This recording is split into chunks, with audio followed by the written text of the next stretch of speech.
little technical, or anybody have a question about something else? Okay, no questions. I'm cutting it off right now. Okay, this is what? Last one, sorry. Do you have a vocal coach? Do you do vocal warm-ups and that kind of stuff? I want to say no, and no. No vocal coach, no warm-up. Just fucking walk in and sing. Well, no, I mean, I work with a lot of people. Obviously, I've worked on a lot of records, and I found that a lot of my favorite singers, they don't really warm up that much. And even like Everett, who plays percussion and sings backgrounds with Bonjovi, Everett Bradley, who's an amazing guy and an amazingly talented person. And we all sit around, because he plays with Bruce Springsteen, right? So Shanks is like, hey man, so does Bruce warm up? He goes, first 3 songs. That's his warm up. And I'm like, that's kind of like me. I'm in the back. This is me in the back in the tuning room. I got to think about it, because we play it in A minor, but it's in it. Wanna be my baby, baby. And I'm like, moving shit around too, right?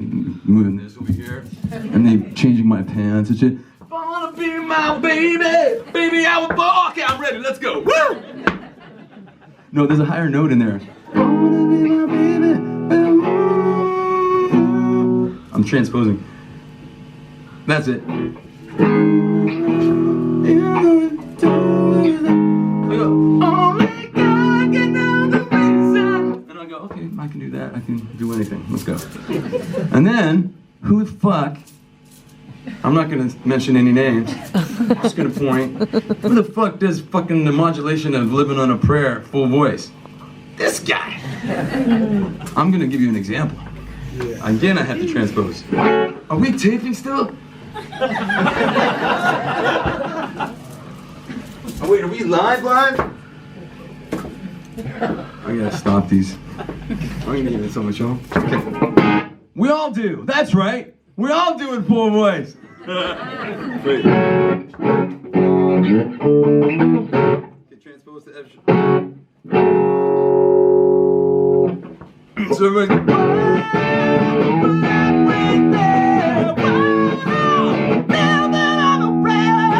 So it's like fucking hot, man. And you go into it. It was funny because we were in Cacao, China, and we were watching, and me and David Bryan watching this cover band. I can't tell this story. Not if you're live. No, that's actually okay. No, it wasn't anything bad. It was just a term that I can't say. Anyways, how's everybody doing? You guys all right? Woo! No, this band sounded really great. Singing "Livin On A Prayer," but it was a girl. Girls can do the modulation. Guys usually can't. Right? Right. Okay, anybody else? Oh, and you're taping too now. God damn it. This is it. This is the last clinic with phones. We're taking your phones at the door next time. You need a jammer. Oh, with what? A jammer. What?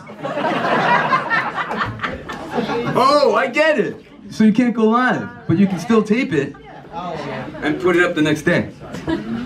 Yeah, good idea. Anybody else? So Come no on. story? Huh? No story? No story for what? From Cacao? I just said it.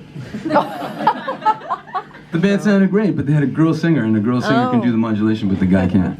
Okay. All right, but that's not how he put it.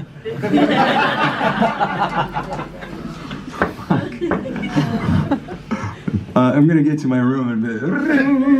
Yeah, come to my room right now.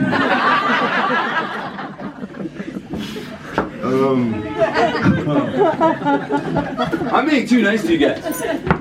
I'm divulging way too much information. Yes, sir. You're playing a electric guitar in your store. I did what? You're playing a electric guitar in your store. I actually am. Yeah. And he was like, "What are you saying to me?" I was playing it, and I look at Max over here and I go, "It's Italian." And he's like, "What?" I go, "Italian." Yeah. How do you feel about it?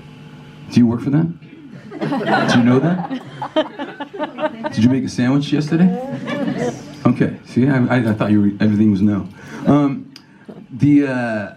I've known Fabrizio and Filippo for years, and in 2013 they brought me a telly that I used a couple of times on the Bon Jovi tour, and then since then, you know, there was a couple of guitars that I tried out that I thought were okay, and then they kind of nailed it with this one, and they put an X as the F hole with the screen behind it, and I don't usually like chambered bodies, but they did this guitar with Richard Fortus from Guns N' Roses, and then they brought me, except his is solid and mine has a chamber and has an F hole and X hole, and then and it's, I mean, I've been using it. Like, you know, me and Mark, or my tech, we picked the guitars a lot together, and I used it for Whole Lot of Livin Going On and Lost Highway, and I'm like, and we all have a mic behind us, right? Like, I have a mic here, and I step on the pedal and go,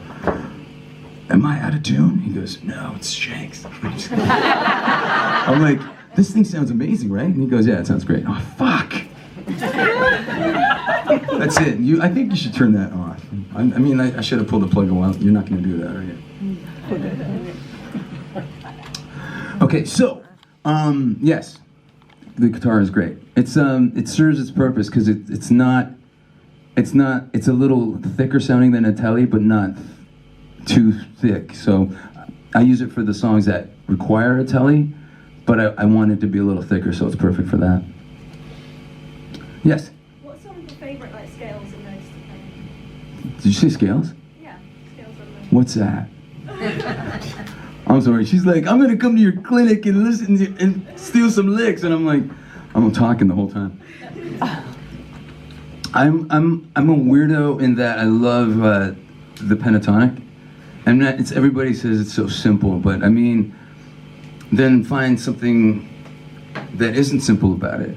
Like, I'll give you an idea. So you have like, I mean, I use this example a lot, but say I'm playing, this is all pentatonic boxes. They're all boxes, right? So you have and you have, so if I was going on 2 strings and playing all the boxes, this is 2 licks that I got from doing this. So I'm gonna play an E, and say this is the pentatonic scale, right?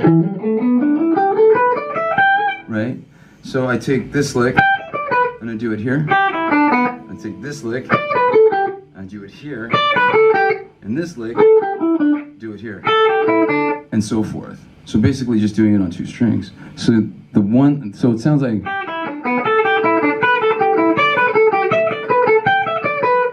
but that sounds like an exercise. So you have to do something that gives it a little character, which is a slide, and change the timing. So I do a quick passage, a slide, a quick passage, slide. So it sounds like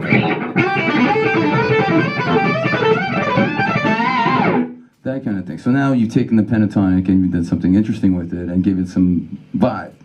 And another thing is you can, instead of just doing 4 notes, you could do 5 notes, and you could do a lick like.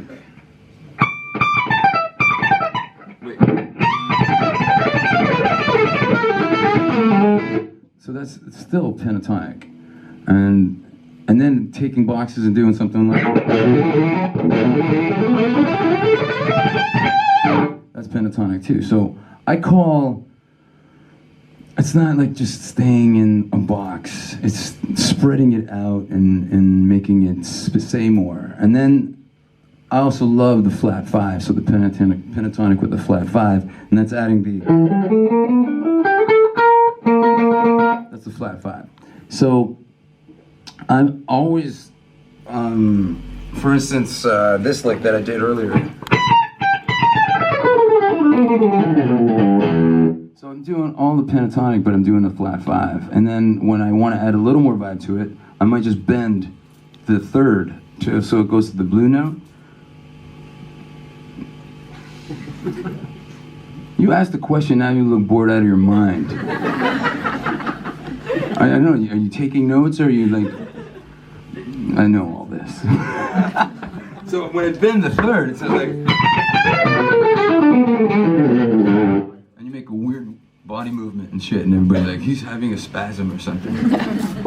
So that kind of stuff happens. But I also feel like I do a lot of image things. It's not, when you take an image of a phrase and you just move it around, I don't even know what the scale is.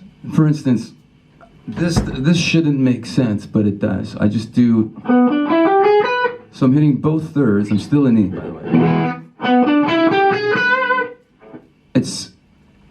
It has a sound to it, and then you move it up. You don't change the position of your fingers, but you change the strings from the D, G, B to the G, B, E. So it's, and then you move it to the 12th fret to keep going. So now you're taking, but what scale is that? I don't know. You know, is it diatonic? Is it genitonic? Is it? I don't know. So that's where, like, my vision always came from, not what it's called, but what it sounds like. And that's why some of my stuff sounds weird, because you take those boxes and you can do that sliding thing, but you can slide them out of order. So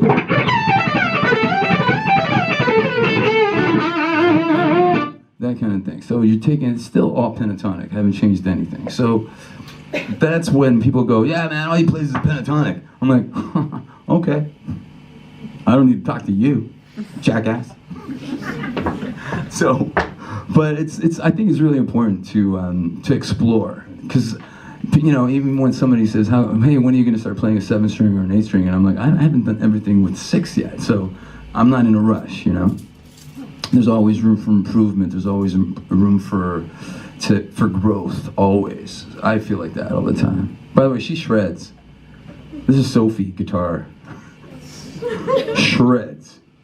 And then it's another thing is, for instance, when I'm in the studio, there's another thing that you got to come up with, different things to keep it interesting.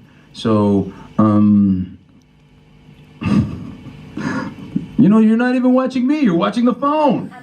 I'm right here, I'm like 6 feet tall, your phone is like this big. Oh, you're reading the comments? Yeah. You got a question? No, do you want to hear some of the comments? Yeah. I'm so excited. Tomorrow is going to be my 18th time. See you tomorrow. Lindo.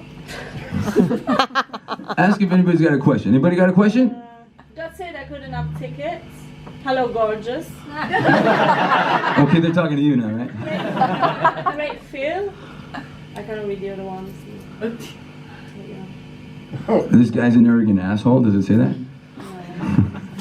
Oh, somebody said you could be a comedian. Okay. I can't do that. Just kidding. I'm just fucking with everybody now. Woo! Okay. Okay, so how many guitar players in here again? All right. Has everybody seen, I want to try a couple of things, bouzouki tuning. Anybody seen that? Okay. So, I was in the studio, I've been in the studio many times, and sometimes you're on, you know, you've worked on a whole record and you've been doing overdubs for 10 songs, and then you get to the 11th song and you don't want to do something different. So I do this thing called, I call bouzouki tuning, because I play bouzouki and that's what it sounded like to me. So I take the E string and tune it to B,